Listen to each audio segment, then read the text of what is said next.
All right, welcome. Good evening, everyone, and thank you for coming. I want to thank you for just being a part of this particular discussion panel.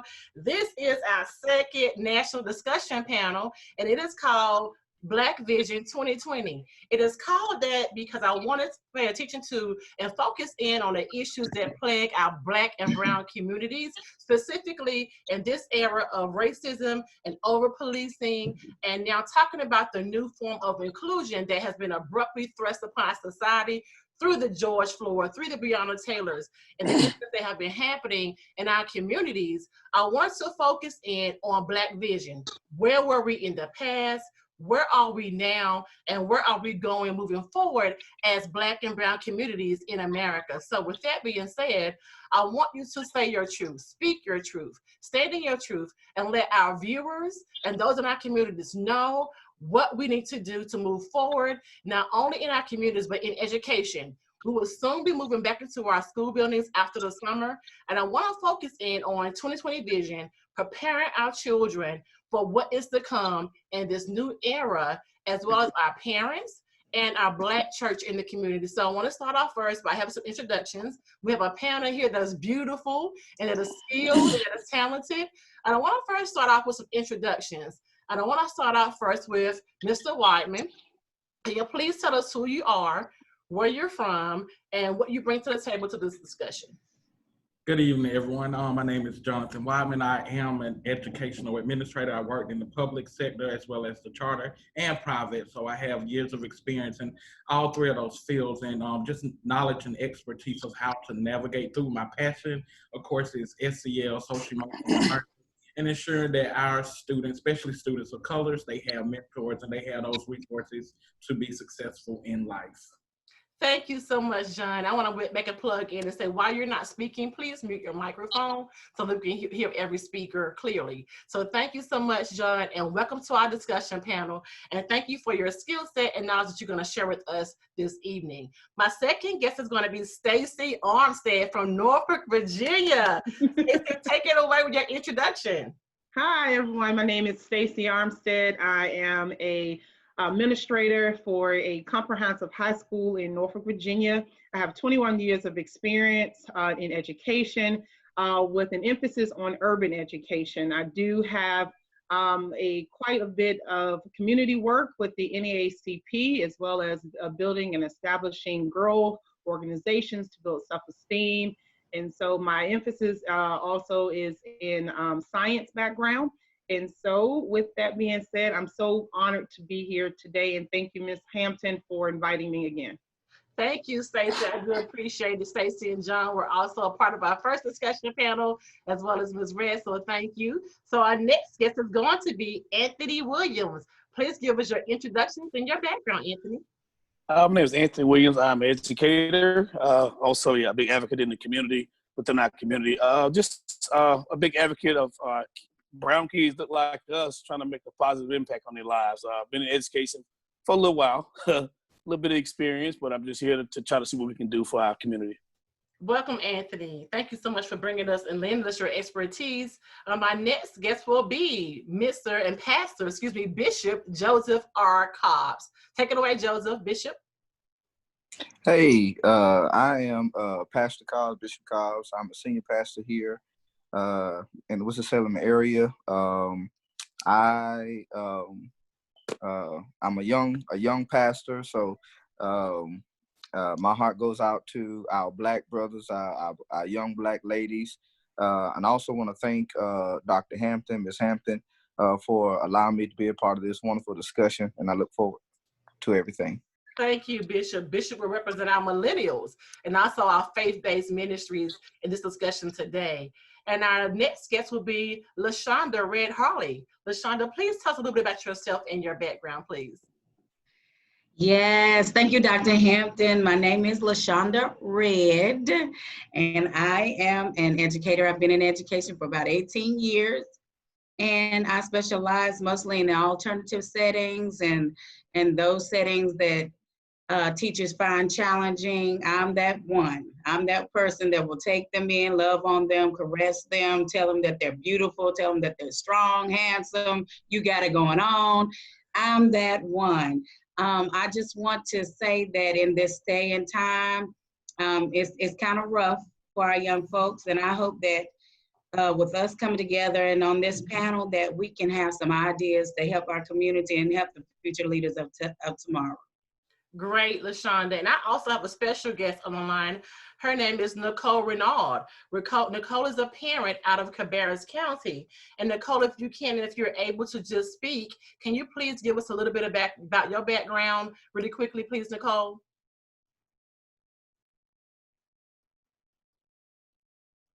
And Nicole is able to listen, so I'll move forward with our particular questions. Oh, there she is. Hi, Nicole, you're muted. Unmute, please.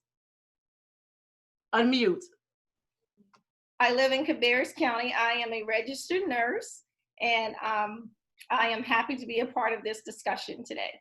And I'm so happy to have you, Nicole. Thank you. I want you to share your perspective with the panel. I'm so excited about you being here to share your perspective. It's going to really give a lot of value to our discussion today. Thank you so much.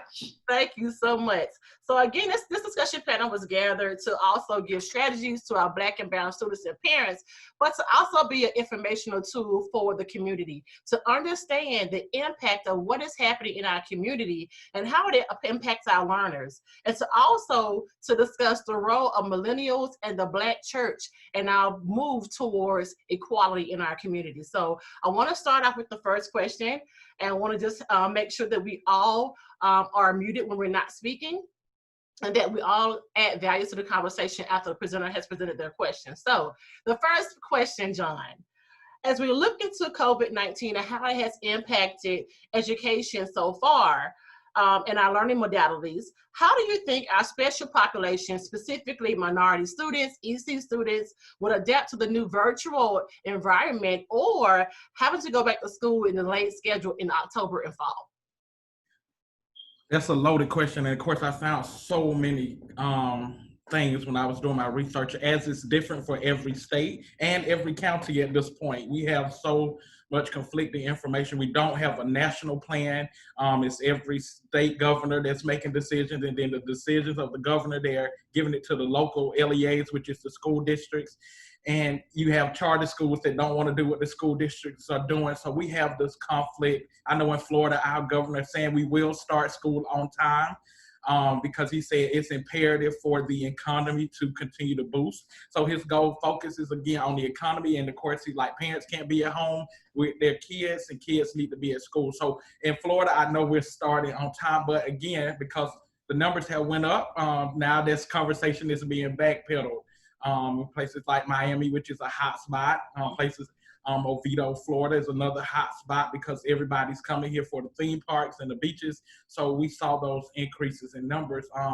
So honestly, we don't know what we're doing, but I can say most school districts, they have surveyed parents, and you know, when they sent out the first survey, parents like, I want my kids to go back to school. They were ready for it. But then as numbers start to go up when we got towards the middle of June and as we get into July, we see the numbers went back up with coronavirus cases, and more parents are now becoming apprehensive. And of course, at this time, more than anything, we need strong leadership. We need confident leadership because it is a lot of fears on every side. And even in our organization, we have some principals that are fearful to go into their buildings, which is, you know, if you're operating in fear, you pass it on to the people you lead and of course to your parents. But most importantly, during this entire thing, we need effective communication. I think that's the most important thing. Effective communication. I can't say that enough, and parents have to be involved. They have to mandate that the schools listen to them. This is a critical time for parents to use their voices, and they will be heard. I think it's funny and ironic that school board meetings are happening virtually to determine when we go back to school in person. I think that's ironic because if they can't do it in person, how is it safe for us to go back to school in person? So again, parents, this is your opportunity to be vocal in the process. You need to attend these board meetings virtually, and you need to demand that things be put in place to protect your kids. I know a lot of states, as I was researching, they're making people sign waivers saying that the school districts are not responsible. Do not sign a waiver without reading. If you don't agree with it, don't sign it. They can't force you to sign it. They have an obligation to ensure that your kid is protected. They have to guarantee certain things are in place based on CDC guidelines and the World Health Organization guidelines. So making sure you hold them accountable. It's so many things. Again, I know states are pushing waivers to release all liability if your kid contacts COVID-19 while being at school.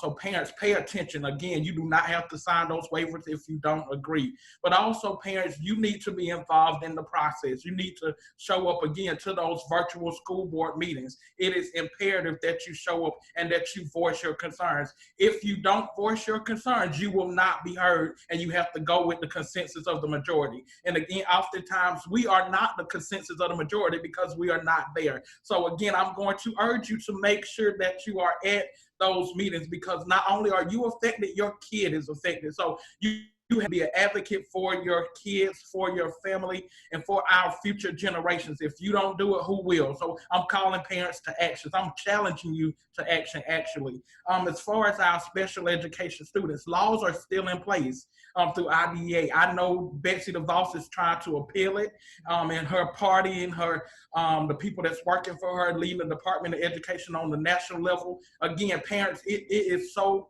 urgent that we write our senators, that we write legislation to make sure that our students' rights in the special education field are protected. And get involved. You need to write letters to your representatives at the state and local level to call them to action, to call them to stand for what's right. We cannot afford to appeal laws that have protected our kids, to ensure that they get the accommodations, that they get the equity. I ain't talking about equality, I'm talking about equity. Equality and equity is two different things. And a lot of times we want to push equity, and we need to be pushing, equality, we need to be pushing equity to ensure that we all have the same resources and the playing field is level so we can compete without the disadvantages. So again, I'm calling parents to be involved. And then of course with the special education, one of the sites that I like is the National Center for Learning Disabilities, which can be found at ncld.org. It has a plethora of resources. And the biggest thing for me with this is parents do not understand terminology. Yes. So before you get involved in those IEPs and those different type of, making sure you understand terminology, and you have a right to have an advocate. You have a right to hold up the meetings and bring people to meetings. Don't let people tell you you don't. Even in a virtual setting, you have rights to how do you want to have the meeting. So as the parent, you need to dictate that. How do you want to have the meeting? Video conference. If you want to meet in person, they got to figure out how to allow that meeting to happen in person through social distancing. Again, parent, you have a lot of power in your hand, and you need to exercise that power. As far as our minority students, the Education Trust is a great resource, and that's edtrust.org. I was just reading some articles on there about the statistics, and even just going back to school, calling for teachers to have adequate training online before they even get in front of your kids, because we understand that a lot of teachers were not professional while they were educating our kids. They were not dressed appropriately. They were doing certain things that they were talking to our kids any type of way. And as parents and educators, we have to call for better. Even in a virtual platform, we still have ethics and we still have morals that we need to live up to, because we are leading people and have power influence. So call people to live up to the moral action. And also what I found in that article on that website was, I never heard of, was pandemic EBT, which is available if your state opt into the program. So again, you got some states that didn't even opt into it because you don't have governors that don't think about minorities. You don't have governors that poverty is not on their mindset or it's not on their top priority. So again, I'm not only calling parents to action, I'm calling you to vote,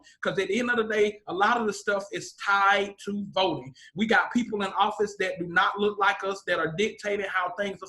And believe it or not, the money is there, because it said the EBT pandemic EBT, it was provided through COVID relief legislation that was passed, but states have to opt in. So if your governor did not opt in, you need to be finding out, talking to your governor about why he didn't opt in, or your leader. So a lot of times we don't show up to the most important things. Right now we're riding, we're doing all these things, but today I challenge you to challenge the systems, to the education system, to challenge the political system. How do we do it? We show up. We show up to the meetings. We show up to the voting booths. We understand and we do our research to find those people that are for us, that have our value and our commitment. My time is coming up, so I'm going to close my mouth, and but I'm so passionate about this. But definitely get involved. That's what I challenge you to do. Get involved. We can no longer sit on the sidelines and let other people do things to our kids that are not right. John, you hit a few important things that I want to just kind of bring to the surface. We talked about virtual learning environments and modalities, and I wanted to just throw it out there about the public school education system. I know here in Winston-Salem County school systems, we have I would say 3 identified plans for our district in case that we don't want to go back to school in August. We have some online weekend flexibility, I would say flex learning. We have some extended night and day shifts. And we also have opened up a 100% virtual academy for parents to enroll in if they are not comfortable actually enrolling in the brick and mortar school. So I wanted to ask you about charters. I know that here in the district schools, public schools, they are prepared to go 100% virtual if they have to, because we've done that before with the last 3rd and 4th quarter. How established are charter schools, specifically your charter school, in being able to go 100% virtual to cater to that population of students who do not want to return back to the building? How well equipped are you? Well, definitely our organization, we're well established, but it is charter schools that are not ready for this, and they actually are closing their doors and they're folding because of the mandates of this current situation with COVID-19. But with Charter School USA, of course, we have several plans in place. We actually got a plan in place for face-to-face, if whatever, and then again, it's state and county specific, again, what those plans look like, because again, we don't have a unified plan. Even in Florida, every county is, it's all over the place with because we got different hotspots in Florida. But we do have a plan to address face-to-face learning. We do have a plan for a blended model where kids could come 2 days a week and spend 3 days at home virtually. And then we also have a fully virtual model, which we're calling a mobile classroom, where we'll have teachers with an out in the school and they'll be able to participate asynchronous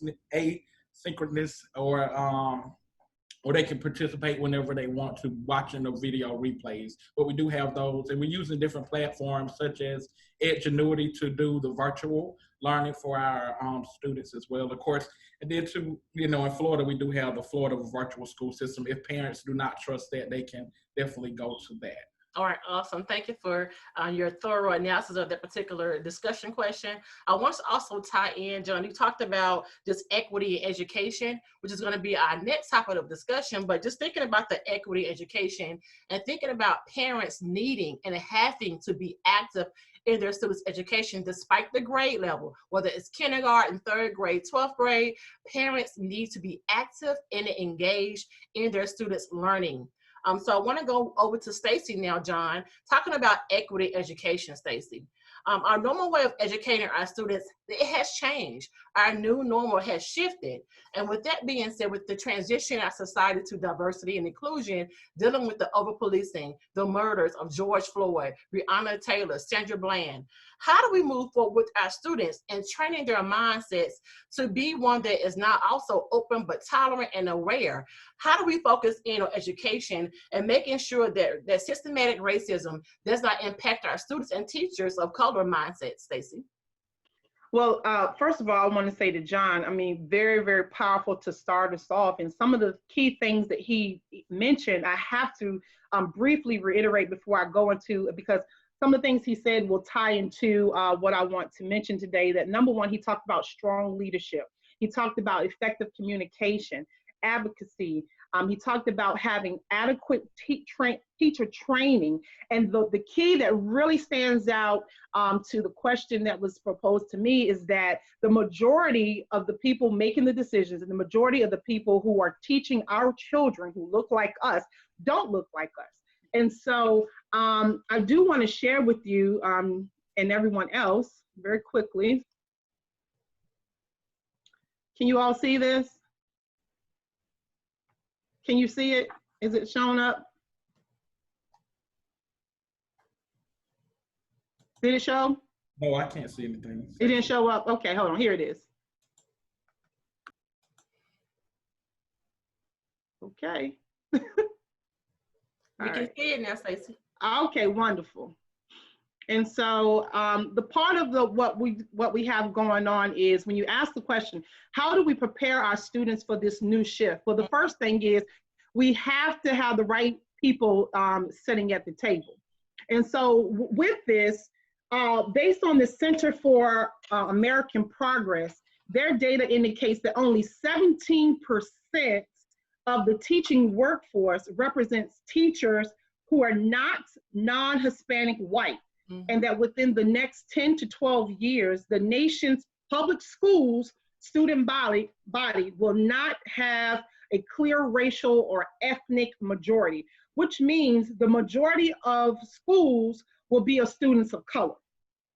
And so that means we have to have the right people at the table. And we know that research shows that the majority of students of color, that they do better non-academically and academically when they're taught by people that look like them or taught by people that have their same teachers of color or their same background and culture. So the first thing is, in order for us to prepare our students for this new shift, is that we as a nation across the board, we have to first close that teacher diversity that gap that exists. Once the right people are in place, that means you have to go into exactly what John said. You have to have strong leaders, and you have to have leaders that believe that they can empower, influence, change across the board. And then it's going to be those leaders who choose the right type of teachers to come into place. And teacher efficacy is so key in terms of making sure that you have teachers who believe. Teachers have to believe that they can make positive changes. If you have teachers in there, especially during COVID-19, you really saw a major shift in teachers' beliefs on whether or not we could still adequately teach students, whether it was distance learning. But if you have people that believe that no matter what happens in education, that they still can have a positive impact on student learning, then we're going to be set ourselves off in the right place. And so having a combination of administrators and teachers who understand that they can adapt their approaches, their thoughts, their decisions to ensure that they create positive outcomes in seemingly what's now being created as these cross-cultural interactions. That's going to be one of the key things we have to do. And so my opinion of what would be one of the best evidence-based strategies to use would be to create culturally responsive teaching pedagogy. I mean, so that's it in itself. If you create environments in which we are adapting the learning to really keen in on the type of students that we are teaching, that's going to be key to help us out. And so there's a major difference when we do that. And so people have to understand that we're not talking about multicultural education. We're talking about building culturally responsive education. And Zaretta Hammond, from her book of Dimensions of Equity, I think she does a fabulous job with distinguishing the difference between multicultural education and really creating culturally responsive pedagogy.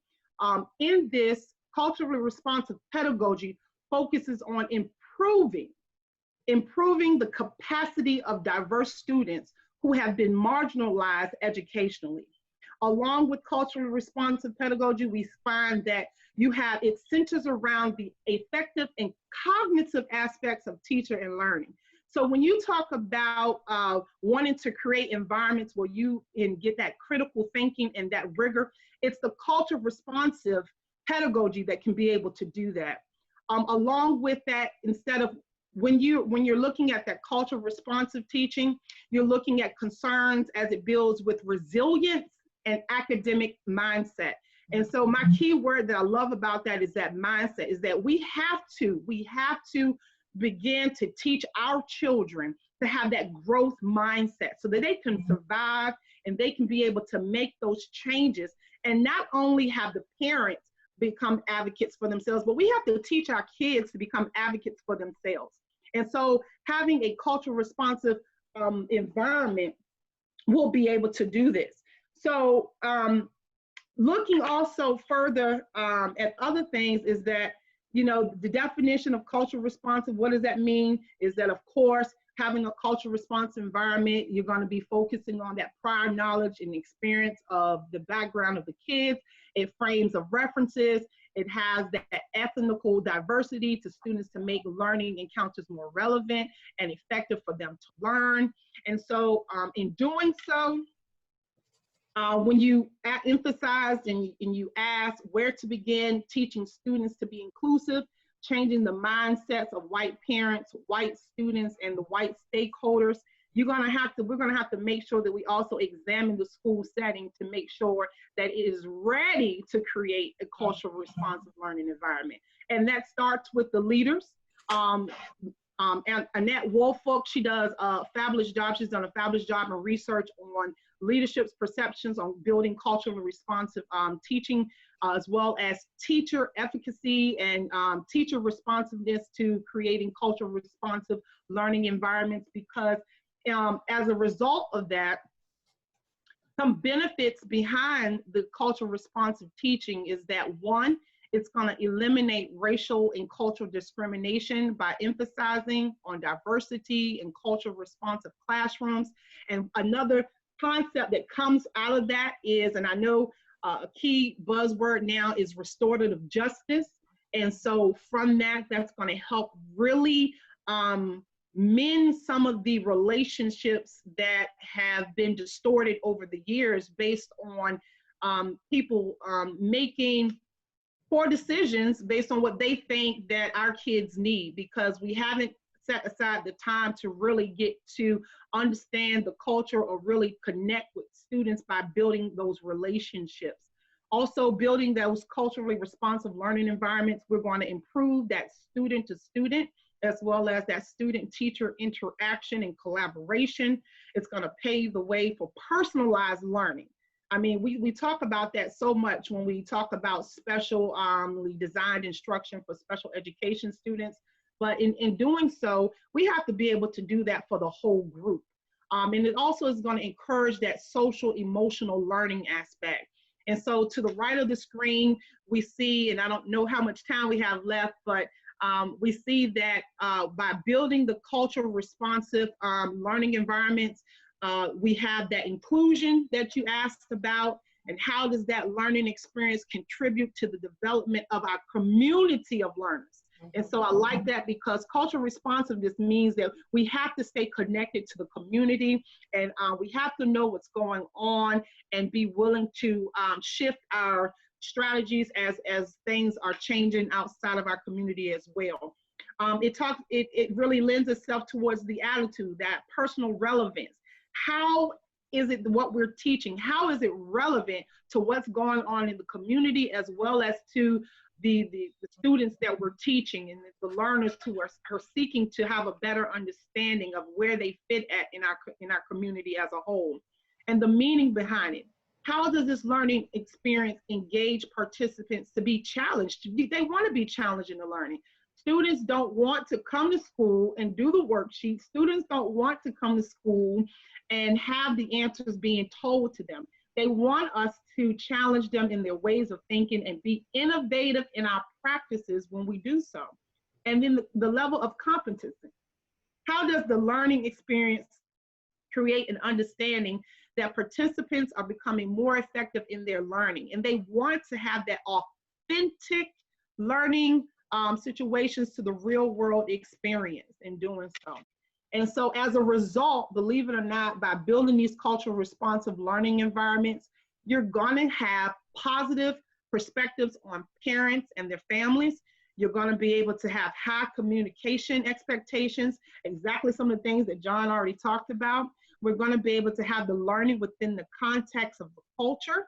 We're gonna be able to build that student-centered instruction, as well as this culturally mediated instruction. We're going to have the reshaping the curriculum, and of course, we're going to have that teacher to become more the facilitator of the learning versus having that direct instruction that goes about. And so these are my thoughts on some of the things that we can do to go back to add to the grass movement of things that are going on. And so in that, the two biggest concepts and takeaways I really want us to keen in on is that we have to have those strong leaders. We have to have teachers who believe that they can make a change. We have to create culturally responsive learning environments for all.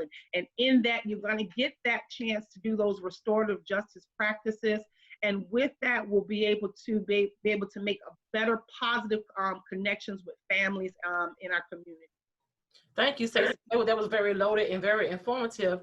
I wanted to pull out a few things, but I think it's very, very, very important to understand a few things that you went over. So I want to revisit those few things. The first thing you talked about was cultural responsiveness and culturally responsive classrooms. That can only be done if teachers are culturally competent.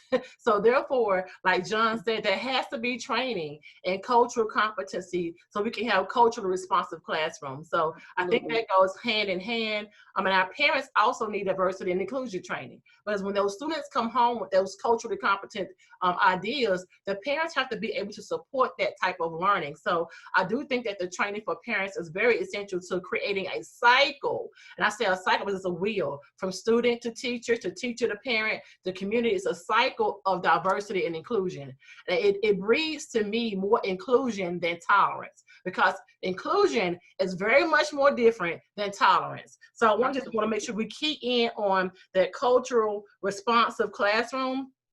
It's very important to tearing down the walls of stereotypes, and stereotypes oftentimes lead to racist ideas and concepts being taught in the classroom, or being kind of emphasized or reiterated or insinuated in the classroom. And dealing with the next topic is having people in position that look like and that sound like and they have the same experiences as us, because we can be Black, we have different socioeconomic statuses, and they have different experiences. So I think having those common threads of common look like, sound like, experience like in the classroom and in leadership to make the overall school vision and mission impact makes a difference. I'm just so filled with that particular presentation. Then we talked about also restorative justice, Stacie. That is very important. As a principal over a school K-5 with over almost 1,000 students, I came in with a plan of restorative justice. They had a whole entire RJS room where students went there as a mediation before suspension, where they went in the classroom, restorative justice classroom, to work on tools to navigate through their feelings and their emotions and being in that classroom. And particularly our brown and Black children, some may lack the skills and tools needed to navigate in the classroom where all their peers are Caucasian. All their teachers are Caucasian. The culture is one that is of the Caucasian majority culture. So they're not having the tools to navigate through that. And that restorative justice room gives them a time out to kind of refocus, 2020 vision, refocus, and to have the tools to navigate through that particular cultural dynamic shift. So I think that's very, very important. I know that you also talked about just dynamics of cultural dynamics. And my favorite assessment is the 5 dynamics assessment. That assessment not only looks at cultural norms and cultural biases, but looks at energy levels. The 5 dynamics look at the energy level of African-American boys, the African-American females, the Caucasian males and females, and it tells you what kind of cultural energies pair and work the best together. So learning those tools in the school to kind of guide teachers and students and leaders and parents in the community to work together to be culturally responsive is very important. So thank you so much, Stacie, for the presentation. I think there were a lot of key points that we can pull from to actually take it to our schools and this discussion panel when we lead this discussion panel. So thank you for that. And John, you had some words to say on Stacie's presentation, some feedback, please. Just while Stacie was talking first, Hampton, I definitely think, number one, I'm gonna shout you out as a coach and a consultant, because I think a lot of the stuff that she was talking about, you did it. So if I'm speaking to school leaders, if you need a coach, if you need a consultant, Miss Hampton is the go-to person, because she literally came into a school with a racist environment and she literally turned that into a culturally responsive school. Like, I'm not just telling you what somebody told me or what I actually saw it firsthand from comments, and working with her during her time when she was a principal. So I just wanted to shout you out as a consultant or coach to anybody that's looking to grow in the area of culturally responsive school environments, because you are that. You can do it. You have done it, and you had the results to show it. So while Stacie was talking, I was like, oh, that's Hampton. That's Hampton. That's Hampton. And again, I can say that, and of course, you would probably be your humility. You wouldn't shout out yourself, but I do shout out because you are a resource. And I think a lot of times we have these great resources, and we need to shout out resources within our community, because you've done the work. You know what it takes. And again, I saw you turn the school around and create a culturally responsive environment, and with the community, not just inside the school, but also you engage the community. So as you talked about that cycle, that's you. So I just wanted anybody that need a coach, a mentor, or a consultant, definitely find it in Miss Hampton. Thank you, John, so much. I was the first Black principal at a predominantly Caucasian school where the diversity was not welcome. And I did go into an environment where I used restorative justice, where I used what we call circles to identify conflict and issues. And I used and I assembled some diverse leaders and members of the community to come in. We had about 14 active partnerships upon my exit. And we also went from a failing school to 89.9 exceeds expected growth. So I think that when one, trust is established, and then two, when you live and stand in your truth, you cannot be afraid to be unapologetically Black, and to be an unapologetically Black leader, a person who loves every student as you love those who look like you and those who sound like you. You have to love those who don't look like you and don't sound like you as well. So I think that Stacie just hit, it just made me so excited to hear her talk about all those points, because I believe that an effective leader has to be willing to be powerless to become powerful. And once you start planting those seeds of inclusion and not tolerance, your people will mirror what you lead. So I think that Stacie, that was a great presentation. It was very strong, very thorough. And I know our parents and viewers have a lot to take back to their circles to share. So thank you so much. That leads into Mr. Williams. Stacie talked about just inclusion, some strategies to make sure that everyone is involved and gets buy-in in the process. But I want to really target the Black male teacher perspective. I know that with all of these tools and with all that is happening, how does the Black male teacher go into an environment, Mr. Williams, with this mindset and all that has happened in our society, and remain positive and remain focused and remain education oriented? How do we go in to support children of color through all of this that has happened, Mr. Williams? I'm so glad you asked that question. I'm also a product of Dr. Hampton. I was under her leadership, taught me a lot. First thing she taught me when I got to school, hey, do your job, mind your business, they won't bother you. So I kept that, in my front, in front of me. But the first thing I would think when we're talking about educators, we have to first do an assessment within ourselves. Are we really cut out to do this? Are we really engaged? Are we really going 100%? You have to do an assessment for yourself, because only one can do that is yourself. Admin is probably excited. You probably can interview very well, but we have some educators who do not do an assessment. Like I said, I come from a different background. I have a grind in me. I got a hustle in me, but I also love what I do. I'm with John and Stacie. I'm passionate just like you guys are, but I'm gonna keep it short here. I'm gonna leave it that way. Also, teachers have to be receptive in having communication skills. This is where parents get a little upset, and we get upset within it. We got to educate our students what's going on in life. Don't be afraid to talk about stuff in life. You can kind of put that in the segment within your lesson plan. You have to slide that in sometimes and say, hey, how are we going to communicate? How are we going to be receptive? How are we going to communicate with our parents and our teachers? Because once you educate your students, do an assessment and give them communication skills, and also send a communication piece out to your parents, you pretty much got half the battle. Another thing we can do with that, we can form a positive relationship with our students. As an educator, you have to take your time to identify who your students are. Now, little Mike over there, we know Mike got a little hard time, but we know Mike just want to be loved. Because I was a Mike myself when I was in school. I just wanted to be loved, because my mom worked a 9-to-5 job.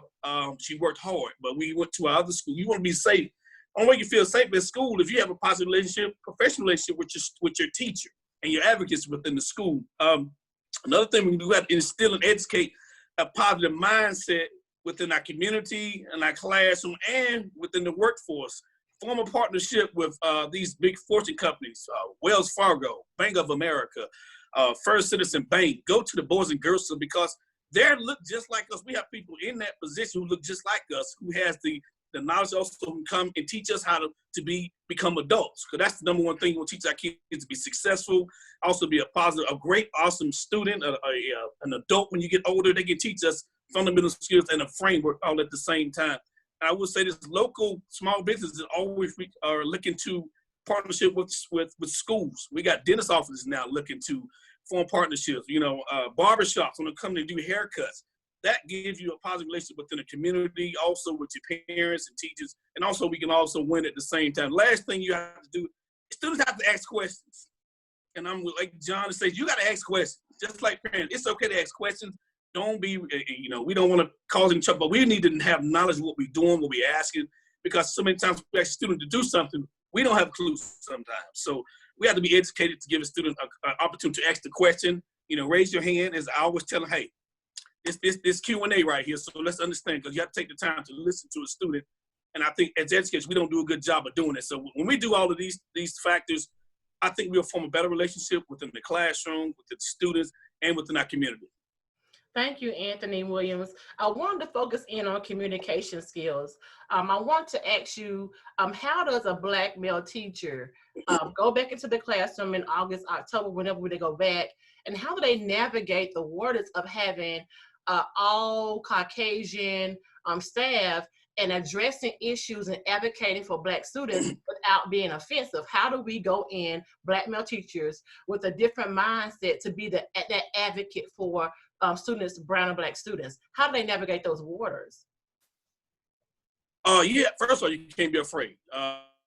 You have to educate them, because they have no knowledge. They've never stood in our shoes before. They just understand what they've seen on television. Like I say, Black on Black crime. They don't understand that. I call it looting and shooting, but let me explain to looting and shooting. Looting is when you don't give us the proper tools to what we're supposed to be doing. So we act out. When we shooting, not physically shooting, we're shooting because we're looking for attention. We want the education as well. So you looting and we're shooting. You're not giving us the resources, but shooting, we're trying to get back to where we need to be. That's what I'm saying. We looting and shooting. We want the education, but you're not giving it to us. So we have to go in and educate them who have no clue what's going on, because they do not have a clue. So we have to be, and do it in a professional manner. We want to do that as well, to make sure they know what's going on, what we've been through, what we're trying to get to. And at the end of it, the beginning and the end of the day, we all should come together as one and teach our kids what's right. John, how should we navigate those issues, though, the Black male perspective or Black male teacher? How should they navigate those waters to bring issues to an all-white administration in order to advocate for our Black and brown students? How do we do that? What's the process? How do we approach that as male Black teachers or teachers of color in general? Well, definitely number one, go back to having those conversations and not being fearful, because a lot of times in those environments, we're often silent.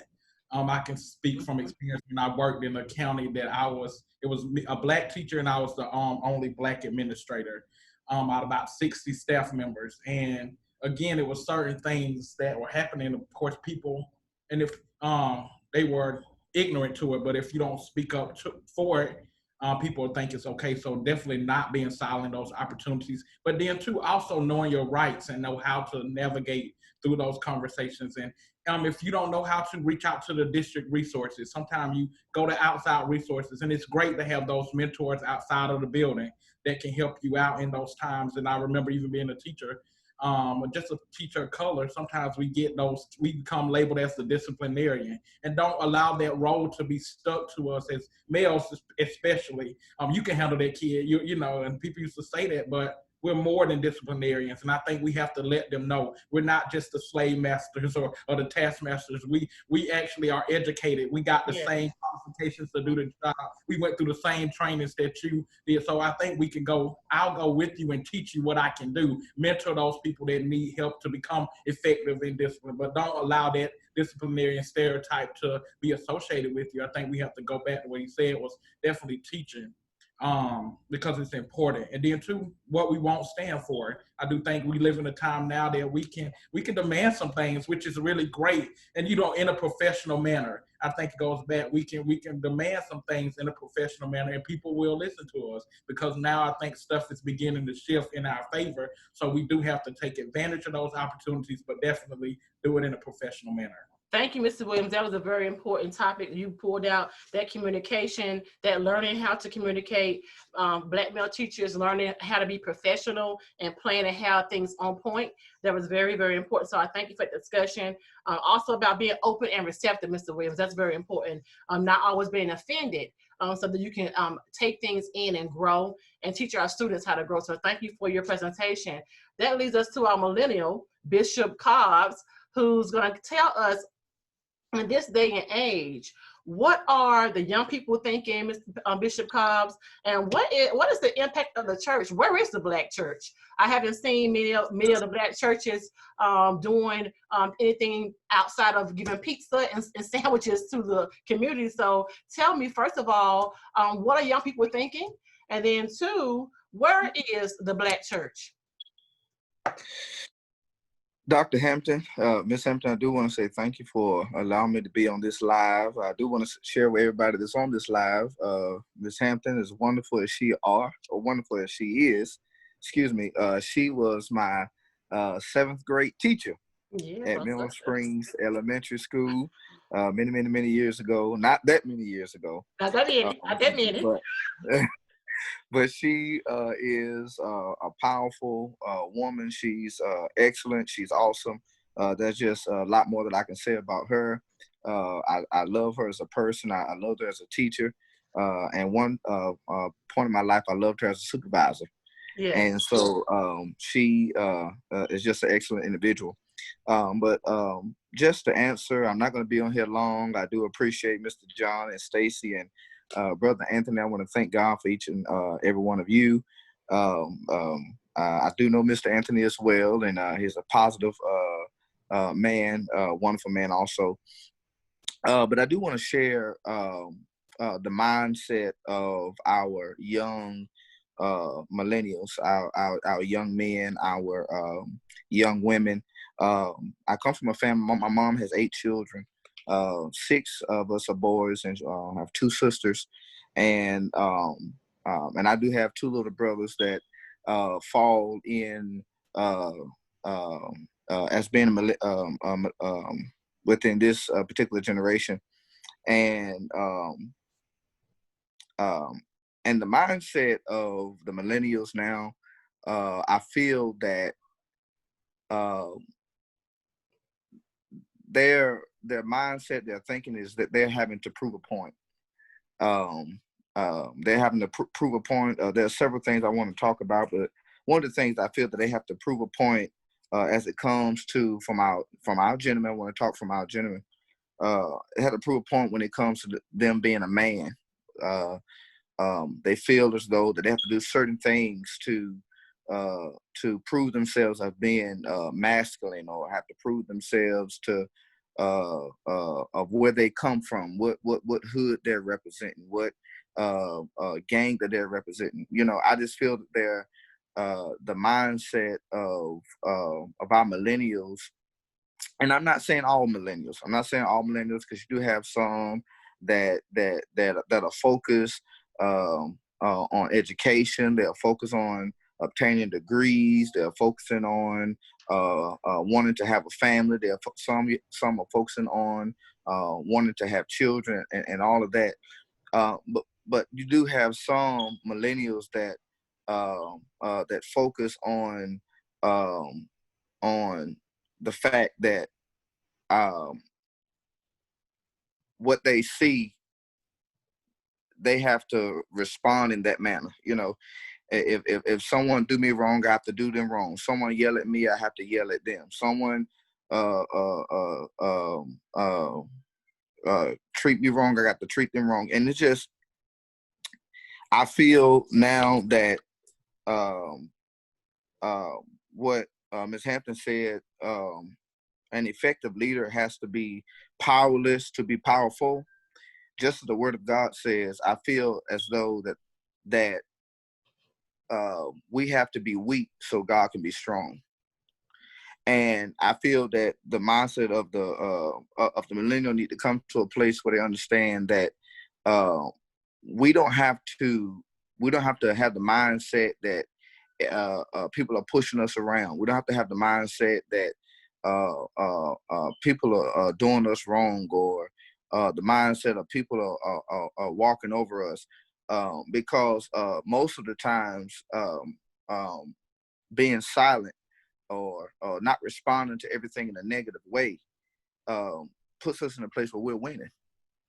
Well, Bishop, a lot of millennials at this day and age, I have to cut you off, at this day and age, they are involved in the grassroots movement. The millennials are the ones who have pushed the Black Lives Matter movement, the grassroots movement for people of color. So do you feel like they feel as if the marching of the old in the 60s and the Martin Luther King and that day Rosa Parks, that day is over? Are they fed up to the point where they won't change and they want it now?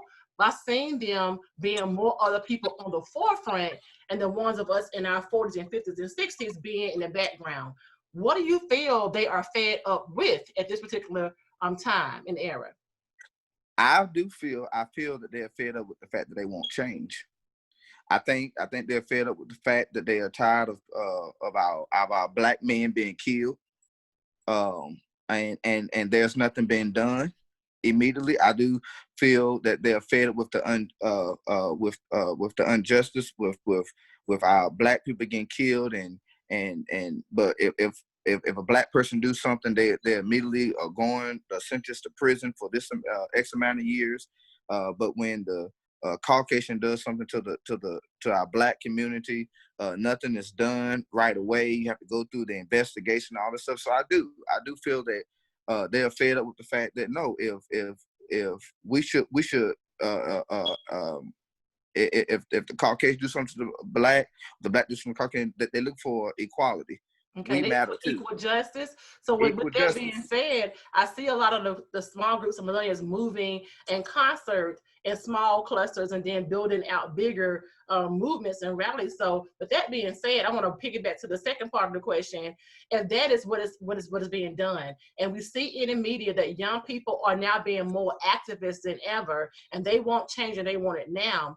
Why isn't the Black church supporting this movement and giving those Black millennials and brown millennials what they need to actually implement a plan? Where is the Black church and all of us? Because back in the day, in the 60s and 50s, Martin Luther King moved Junior's time, the Black church was the center of politics for the Black and brown community. But now we see the Black church being disenfranchised from the movement. So where is the Black church? You have a church as well. So where is the Black church in supporting the movement?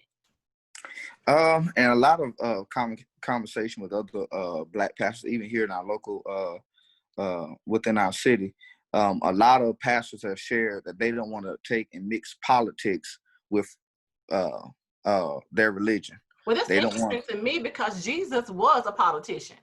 I mean, Absolutely. He really was. He went into the synagogues and he threw over the tables. He went and he gave correction to the ones who were gambling. I mean, and drinking. Absolutely. He was among the people and the poor. So for me, I don't see and understand how the church cannot be a center for politics in this day and time when we're trying to achieve and obtain equality for our Black and brown people.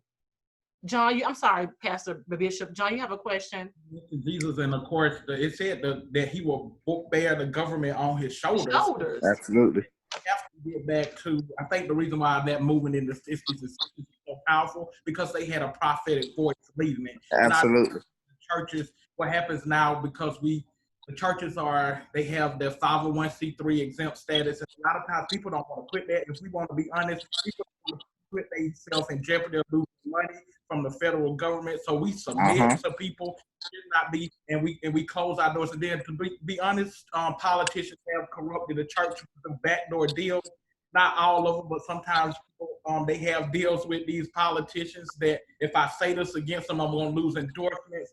And it ain't even. I think we got to get back to the point of doing what God says, and not necessarily, having alliance to political party, but doing what God says, and they can't really honestly do a separation when the Bible, the government was born on his shoulders. He's the only one who can bring, centeredness and peace to this whole situation. And I do think we have to figure out how to infuse that into what's going on right now.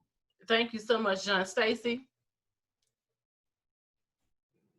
to add on that, I mean, the other aspect to that also is that if we want to speak truth about this, and as many of us already said about the money issue, is that a lot of Black leaders don't want to give up their leadership roles.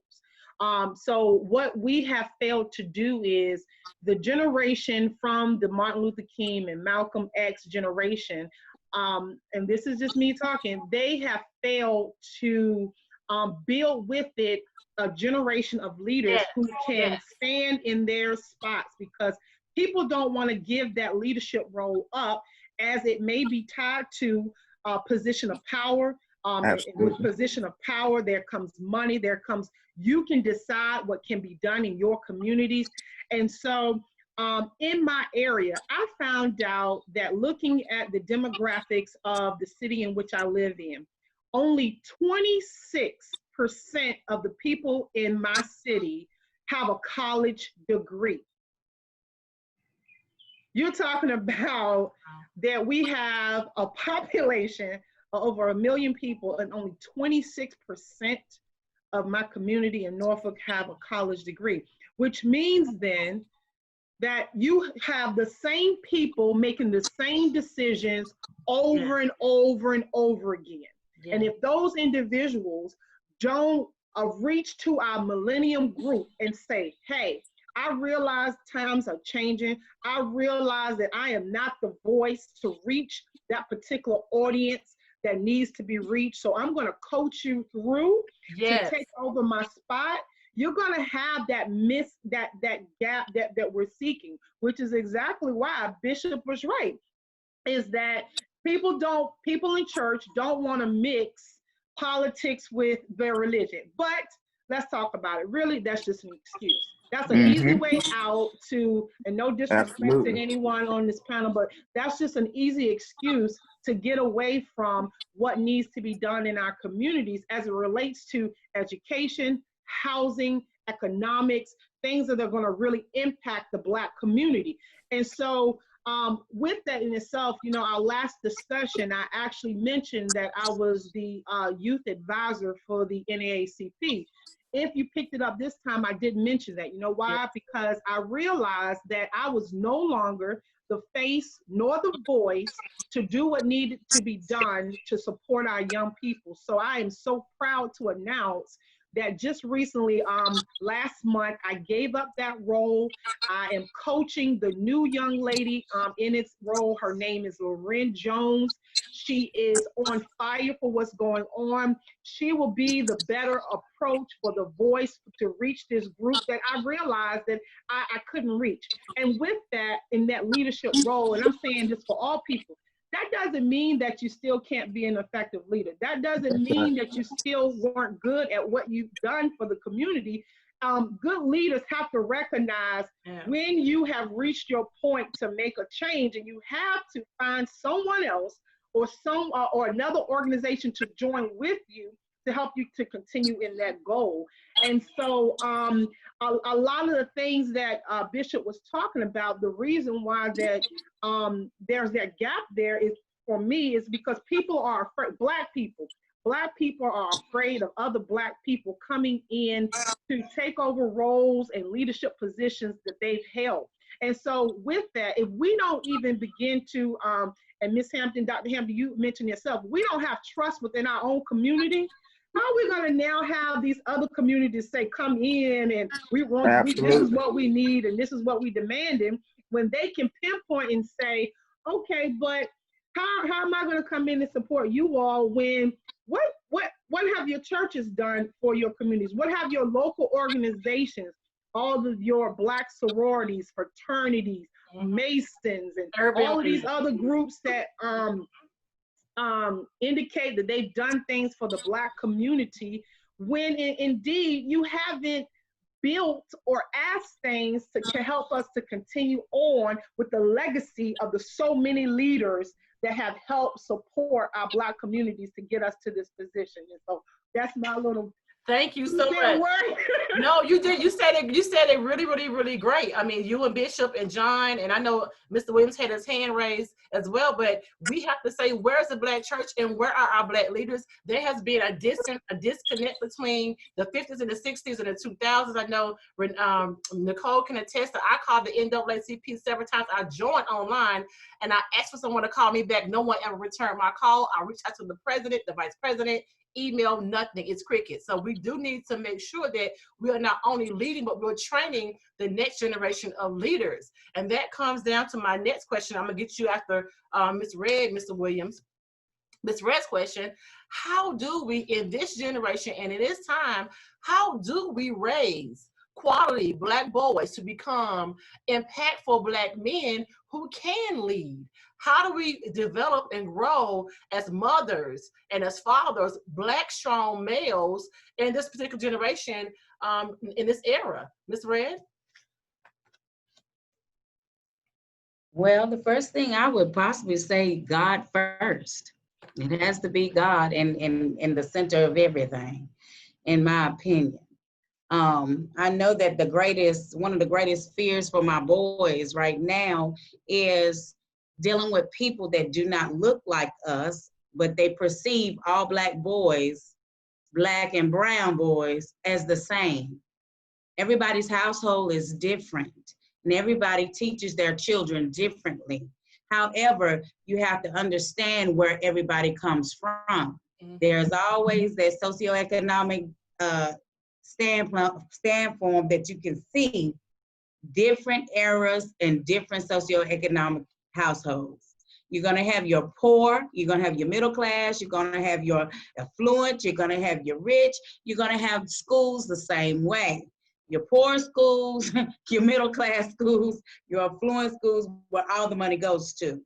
However, for me, my fear is for my boys not actually having a voice to advocate appropriately, professionally, and definitely have social skills to do so. But Ms. Red, what do you do when your boys do have the voice?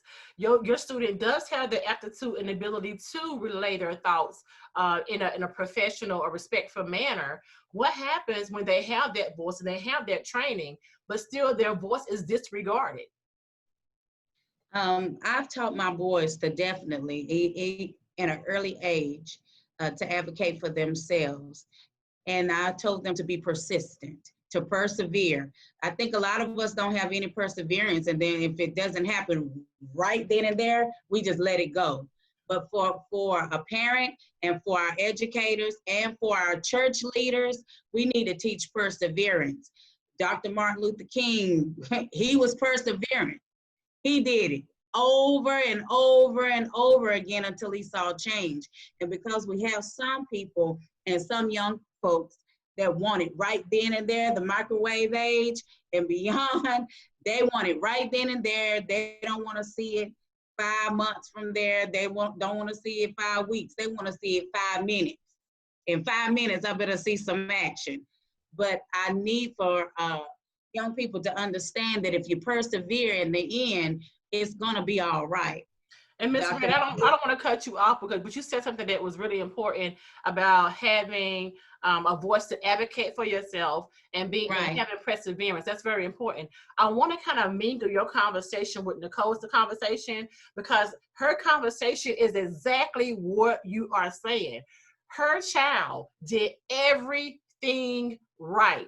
Her child had every tool that she needed to advocate for herself, and still she was not successful because she didn't have the support, as Anthony talked about, as John talked about, as Stacie talked about, people who look like her to advocate along with her to provide support. She had those tools. She had the parent. So I want to intermingle your conversation, Ms. Red. I want to stop you for a second, go to Nicole, then come back to you, then come back to Williams, okay?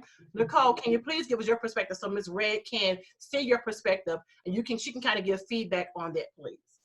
Yes, I would definitely like to say, for sure, implicit bias has a debilitating effect on our students. And as LaShonda said, my daughter experienced it firsthand at her high school. there's very few teachers that look like her. As a matter of fact, I don't know that she's had any teachers that look like her. The whole administrative staff is monochromatic. I mean, that's from the receptionist desk. I've been through the entire office, and there's nobody in there that looks like any of the population of the students. And so, of course, the students don't feel comfortable when there's an issue, because what tends to happen is the leaders all support each other. And then you have the student flailing out here alone. And I do agree with John. My experience was they try to speak in educational language that the parents don't understand. And so fortunately, I did have some background as a nurse of teaching at a university for 5 years. So I was aware of a lot of the language, and they don't expect you to know the language. So that's why they use it. It keeps you in a state of confusion. And as Ms. Red just said, a lot of parents are not persistent. They don't persevere. And so I can tell from my experience, and I am still fighting for my daughter, they are not used to that. They're used to parents showing up, issuing a tongue lashing to whoever is the issue, and leaving the school. So when you show up there and you don't present yourself that way, they really don't know what to do. They don't know how to react when you're not being using profanity or speaking in an unprofessional tone. They have no idea how to be receptive to that. That's not what they're used to. So my daughter's problem started when she began taking AP classes. She's always been in honors classes. Once she enrolled in AP, the AP teacher told her that the class was for elite students. So I wanted to know, well, what do elite students look like? Do they all look like you? Because my daughter was the only African-American in the AP class. So when you say that this class is for elite students, what does that mean? And I also uncovered a lot of sketchy grading. And so I brought it to the attention of the principal. And what I noticed is, again, they all want to protect each other. And so they don't support you. Even I have like objective evidence of my daughter's work and the other students' work, and they weren't all used, they didn't all get the same grading scale. Like my daughter was held strictly to the grading rubric. Other students, she just ignored things on the rubric for them, and they were given better grades. And so this is what leads to a lot of issues when our kids are in advanced classes. They just are not treated the same. They don't get support. And, you know, when the parents, as myself, I don't know how long I showed up down there. The whole month of May of 2019, no meetings. They were too busy. We don't have time. But my daughter said, we do have time. We're watching movies every single day, but they had no time for a meeting. So I agree with being persistent. And I also want to let the viewers know that you did follow due process and chain of command. You went from emailing the teacher to having the teacher meeting with the principal, to from there you kind of followed every chain, and there was still no resolve for students who look like us. Students of color, there was still, we went to the NAACP, we emailed the State Department, there was still no resolve for students who look like us, despite having the tools, despite having the parental support and engagement, despite parents showing up for conferences and in the classroom, there was still no resolve for people who look like us, because there was no one who looked like us in the classroom, nor in administration. So I want to pull that plug in. I know Stacie has her hand raised in, Mr. Williams. Mr. Williams, go ahead, Mr. Williams. Oh. Yes, Stacie. Which one? I'm sorry. Williams and Stacie. You have to unmute Williams. Well, number one, Ms. Nicole, the parent, there is a systematic issue within the school system right now. And we're trying to break that barrier. Now, you said elite. It's a select group of superior students. Now, your daughter is an elite student, so let's get that straight. And they do, the LEA does try to throw terminology at you. So with that being stated, I always tell parents, let me get you the language that they're going to speak to you so you'll understand, because what we go in blindfolded as parents. I was a parent before too. Ms. Hampton taught my kid, trust me. We have to give each other the framework or the verbiage that they may utilize to try to deter you or throw you off, because they think you're not going to come back and be consistent. Now, I'm not going to name the schools in Winston-Salem. Went in, was talking to a principal, being the advocate for my nephew. And the verbiage that came out of his mouth, I had to stop and say, hold tight, sir. You and I have the same degrees. Education, they may have a master's degree, so let's stop. So his whole demeanor and his body language changed, and his language changed. And I said, I do understand your language, but I think we have to educate our parents with their language and be persistent. You know, they expect you to come up there and act like you don't have any sense, but you're well-read, educated, and your daughter is an elite student. So next time you throw the elite at you, it's a peer group of students, selected, cream of the crop. But you have to let them know what's really going on because they are trying to throw some tools at you. And as far as the systematic, they all have each other's back. Hey, you don't say that, I'm not going to say that. So we're trying to get that corrupt system out of the schools. And that's what's going on with our school system now because people look like us, they're not going to be an advocate for it. But our first response is to come back and our verbiage it's gone. So once you start using adjectives and nouns, you have lost the battle. So I commend you what you're doing and continue to do what you're doing. Okay, Stacie, then Ms. Red, then John. And I just wanted to relate to Nicole in terms of I experienced a similar thing. My daughter attended one of the local high schools in the same district that I work in. So just being reminded that I'm also administrator in that district. She attended one of the schools that was historically predominantly white school. She was in their what we call the medical program. So of course that's a combination of advanced placement courses along with taking classes at the Eastern Virginia Medical School. And so in it, with the same way with Nicole, as an administrator working in the same district, I had to fight and be an advocate for my daughter. Same situation in which you said, Nicole, in terms of there was a project in which my daughter did and which other students had done. My daughter's and then of course with me having a science background, being a science teacher, I could not believe of the grade and how she was marked on this project. And students taught versus how other students were graded, students of other colors, not ours, were graded on the same project. Also in terms of when you talked about language that teachers use or representatives in school use, even to the point of comments that white teachers use when talking towards our students. Her teacher thought it would be funny to tell her that she needed to work further on dissecting of the skull and she shouldn't be partnering with someone else because he was more well-knowledge than she was, and made a comment in terms of something of the brain size. And so when I brought this up in the conversation, they had a nerve to tell me in the parent-teacher conference, and I'm an administrator in the same district, they had a nerve to tell me that you're taking this very seriously. I didn't think it was going to be that type of conversation. And I said, when you're talking in terms of my student's grade, my child's grade and her progress, yes, this is serious. And then proceeded to tell me that I could not dictate the meeting. And I said, this is a parent-teacher conference. It starts with parents. Of course I dictate what's being done in this meeting. I mean, and so I can only feel for you about what took place. And I think you did right by continuing to advocate for your child.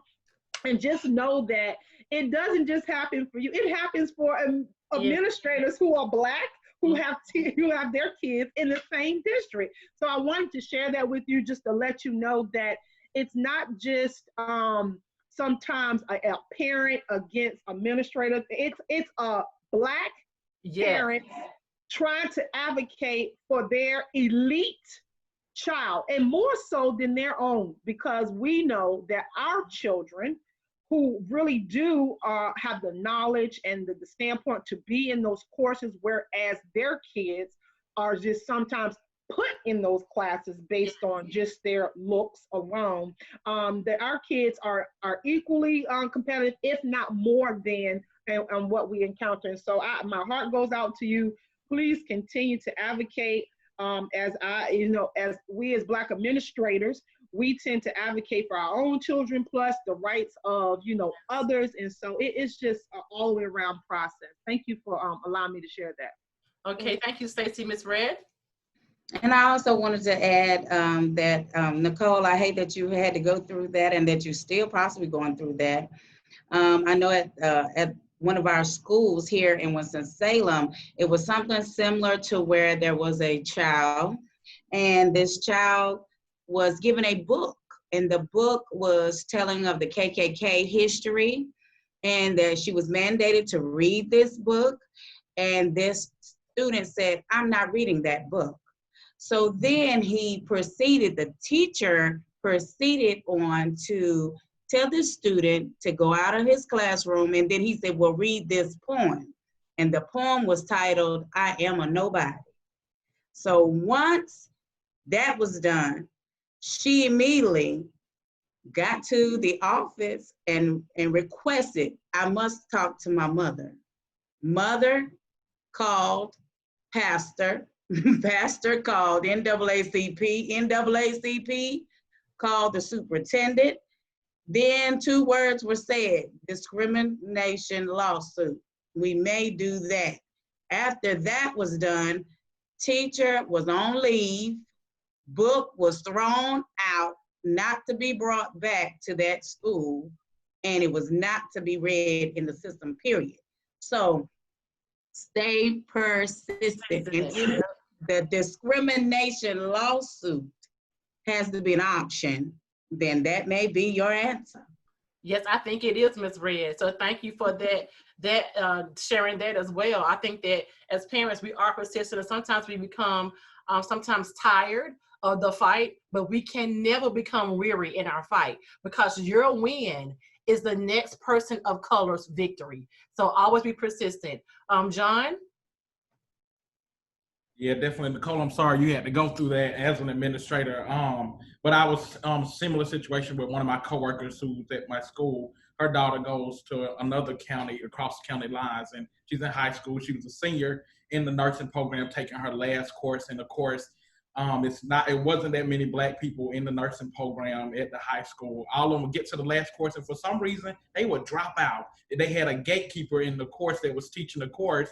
And she would target Black people. And my coworker's daughter was in there. She's like, "Mom, I'm getting picked on." And so the mom's like, "Let's set up a meeting." Of course, they was dodging, talking about she couldn't stay because of union contractual hours. She was giving. I said, "Well," so her daughter and her mama told her to, just do what she needed to do to fight through it. So she did it. That kept going. The lady kept targeting her. She's like, "Mom, I'm just ready to give up. I won't even do the nursing thing." And her mom was like, and she was telling me about it. I said, "No, let's go to the school now." I took my lunch break, and I was like, "Let's go to the school now." I believe we have to take people who know these systems to the school, and we demand stuff. So, of course, the teacher couldn't talk. I said, "Well, tell me if the principal, the assistant principal, the SO, somebody gonna talk to us today." And of course, we gotta call it what it is. And when we got in there meeting with the principal, and the parent, my friend coworker was explaining what happened, I said, "It sounds to me," I said, "I'm an administrator," but I said, "It sounds to me that it's discrimination."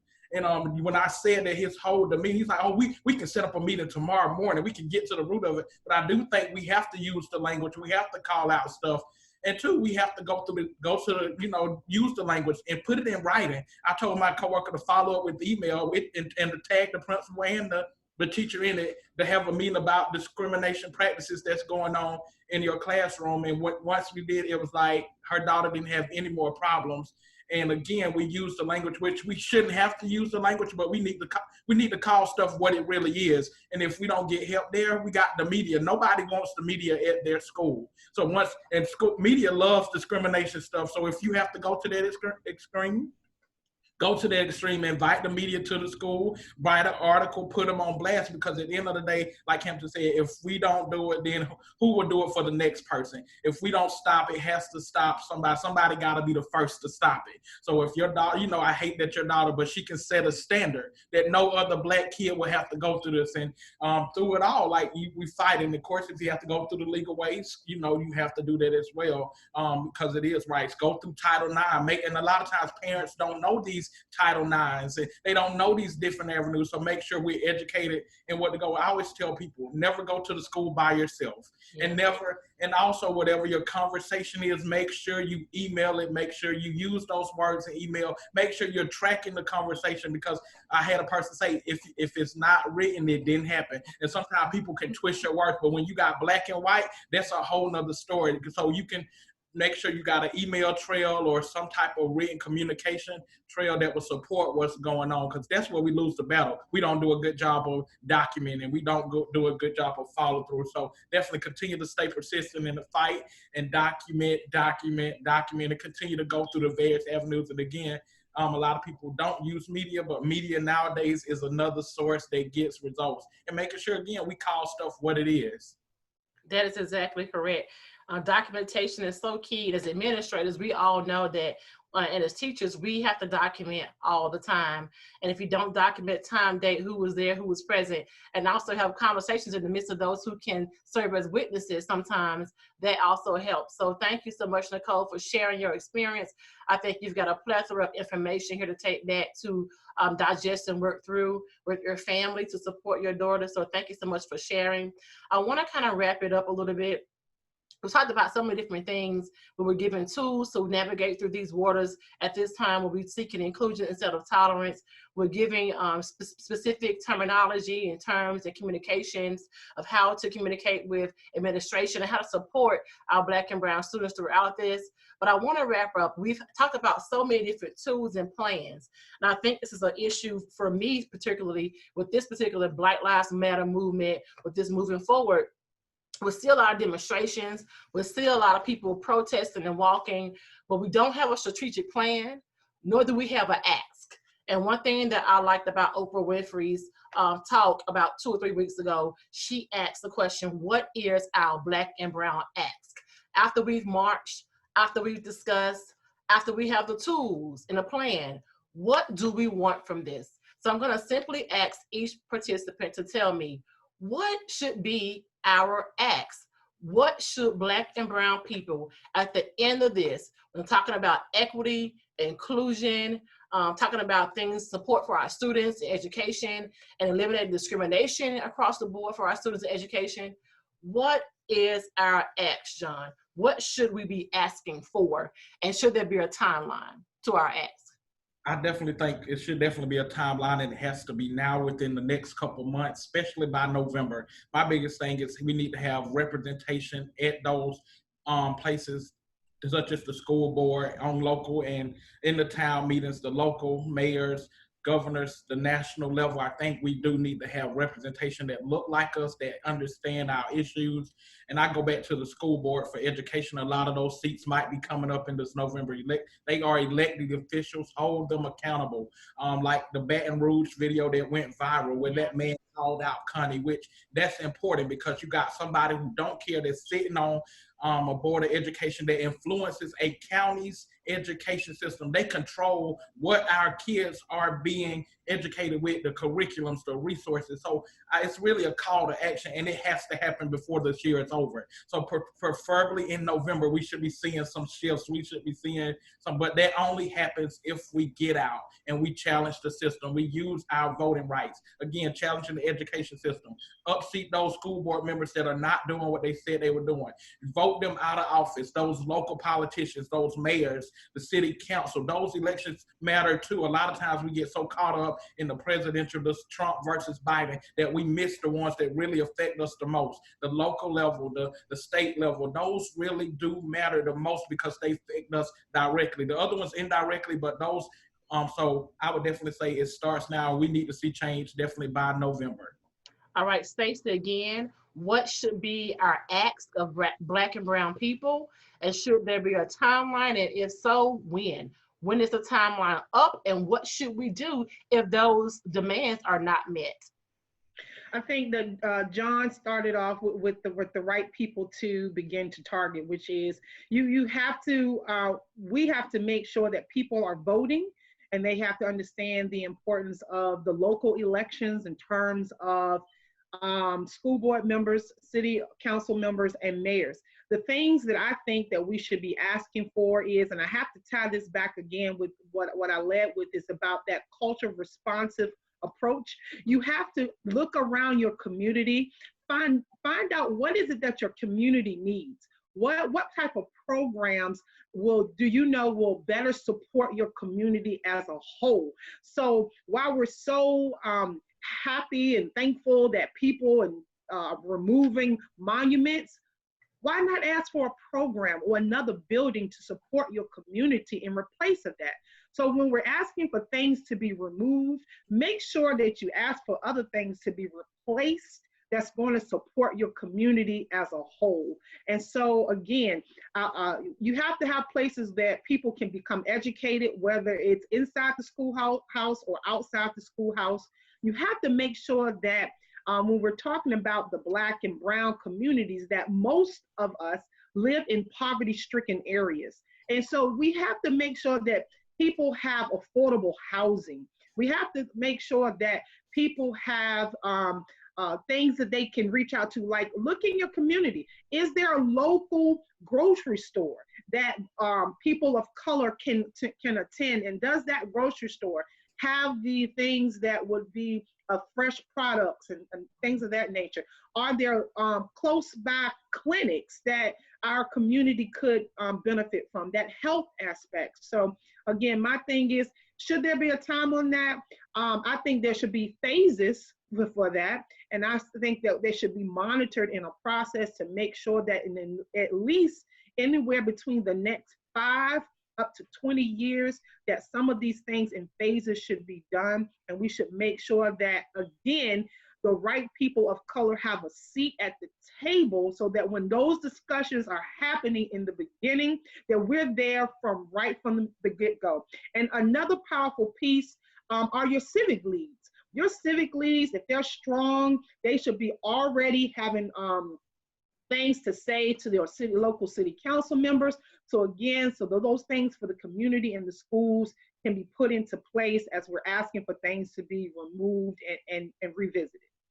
Thank you so much, Stacie. You hit a lot of important points.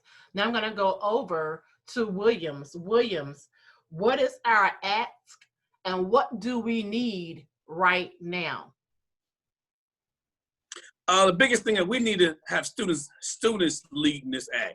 I think we're leaving them out, and to put them in the forefront, as like some millennials are now really tired of some stuff that's going on. We had put them in the forefront and support them all at the same time. Local elected officials, pastors, educators, our community, and inform professional relationships. Because when we got the students leading, guess what? They're gonna stay out of nonsense, and they're gonna feel like they're leading, they're being counted on. They don't have to prove anything to anybody because we're supporting what they're doing.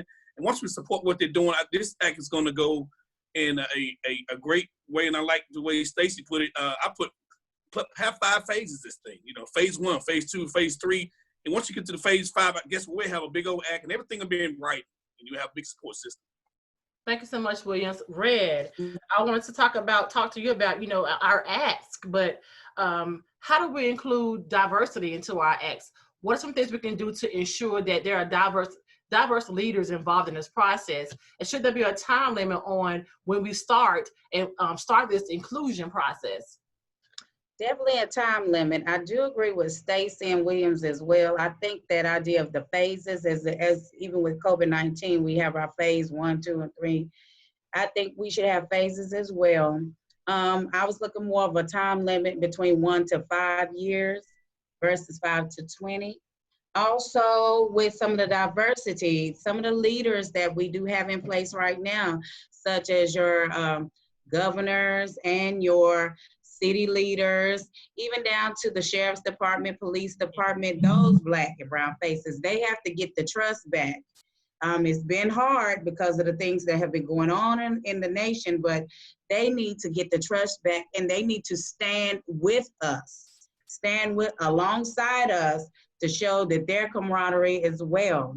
I think also the change of the mindset. We have things that we do need, especially in our poor populations of people. And we have to change their mindset first in order for us to continue on to build. Because once they stay in that stagnant state, that will just stay there and not move, but they will jump on the bandwagon to be more of the violent and the more intolerable kind of people. But if we change their mindset and then we show them this is how it needs to be done, it can be done peacefully. It can be done in such a way that we get those results that we need. So that's my point of view on it, and I'm gonna let Nicole end it. Nicole, what is our acts of Black and Brown people for Black and Brown people, and what is the timeline? What do you think? I think our ask of Black and Brown people is to always remember where there is unrest, change will come. So if we have to continue ruffling feathers to get attention, whatever that looks like, as long as it maintains a professional stance. But anytime, like as you've seen over the last couple of weeks with all the protests, normally, you know, we have a tendency to get upset when something initially happens, and then over time we kind of wane away and go back to the status quo. Well, we're not seeing that right now. People are upset about all the discriminatory practices that we're seeing throughout our community, and they are still inflamed about it. And so we need to keep that fire going. We need to teach our kids to take the torch and go forward. And of course, this is not going to be an overnight process. So, I mean, I'd like to see in the next 5 or 10 years, you know, seeing that we are still moving forward and coming out away with productive changes that's going to benefit not only, you know, us as individuals, but our community. And just keep being a strong voice, keep being an advocate. There's not a lot of us that go to meetings. They're not used to seeing us there. And so, you know, they do give you strange looks like, wonder what she's doing here. I show up with my pen and my paper. There's power in that pen and that paper and this keyboard right here. There's power in that. So keep writing to whoever you need to write. My husband will tell you, I'm not a big sleeper. If something's got to be done, I can stay up all night long. When I needed to write the superintendent, I started about 10 o'clock that night. When my husband's a runner, so when he got up to go running the next day, he goes, "Did you ever go to bed?" I said, "Nope, I've been right here all night." Like, so, I mean, you really have to, I mean, that takes a lot of dedication, but it needs to be done. And it does need to be done. I agree with you. And that speaks to your volumes, to your persistence. Yes. It does. So I took away a lot of things from your conversation about your acts. We should be asking for diverse community leadership. We should be asking for active Black churches. We should be asking for the changing of the guards and training the next level of leadership. We should be asking for equity in finance. We should also be asking for access across the board. We should also be asking for, we left this out, a resounding Black male presence as well. And I wanted to end with our acts and our timeline. I did like the fact that Stacie had phases and have an incremental change. I think that things work best when it's incremental. I always say that you don't put all the mixings of a cake in batter and you stir it up and put it in the cake pan and it doesn't bake instantly. There's a process to that. The stove has to be hot. Then after the stove is heated, then you slide the cake batter in easily and smoothly without bumping anything so there are no lumps in it. Then after it begins to bake, it slowly rises. And then as it rises, it changes colors and it changes form from being a liquid to a solid. And then after it bakes and it browns it to perfection, you can stick a straw in it to see that all throughout it is consistent.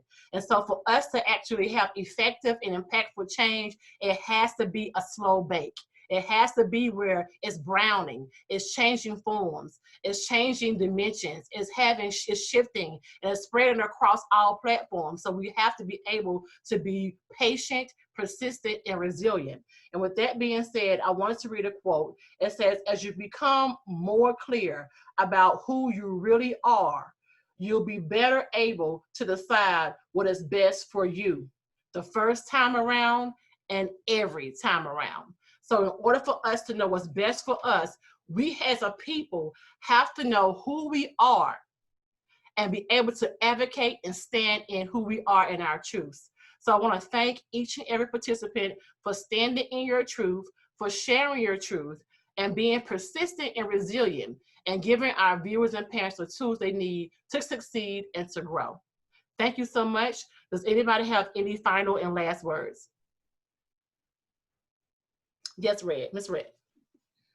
The only final word I have to say, as Martin Luther King said it, the time is always right to do what is right.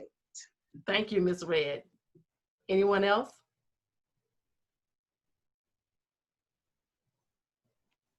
John, we need to connect, man. All right, I'll get your contact number from Hampton. We need to connect, man. Most Okay. definitely. Yes. Okay. To say thank you for definitely putting this together and putting a voice out there and taking on this hard topic, because during this time, it is a topic that people want to shy away. But thank you for putting this together and bringing all these different perspectives and experiences together to support what's going on. Because a lot of times, if we're not on the forefront, people don't think we're doing stuff, but it's a lot of stuff behind the scenes. And it's so important that you're sharing information with other people, and you got this platform available. So thank you for having me, and thank you for, again, having all the other panelists on here to share their perspectives of how we can impact our communities and the world at large. Thank you so much. And thank you all for participating. I enjoyed this conversation tonight, and I know that you have made an impact and a change in someone's life tonight. So thank you so much. And until next time, continue to make a change and continue to be great. You can view this particular video on www.skillededucatorhecc.com. Have a great night. Bye-bye.